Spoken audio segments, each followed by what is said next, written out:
Hi guys, ito nga pala yung 23rd day ng ating pag-iito sa Durabox. Kung makikita nyo, ayan po yung ating pH tester. Tatry natin. So ito yung sa maliliit na fingerlings, 4 to 5 inches. Tignan natin.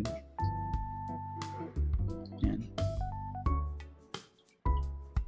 Around 6.8, 6.9.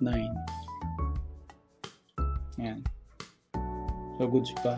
Itong kabila, yung mga 5 to 6 inches. Try natin. 6.9.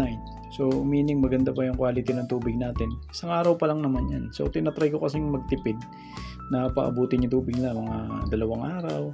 So since malamig nga, ayoko rin silang masyadong pinapalitan ng tubig at baka ma-stress. Mahina silang kumain. So far wala pa silang mortality, mahigit 2 weeks na. So napakaganda. Dahon ng talisay talaga yung nakapagpa-improve.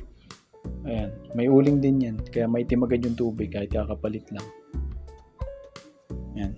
So siguro yun na lang muna guys. Update ko kayo sa mga susunod pang araw. Hopefully wala nang mortality. Sige, yun lang muna. Maraming salamat sa nanonood at bye-bye muna.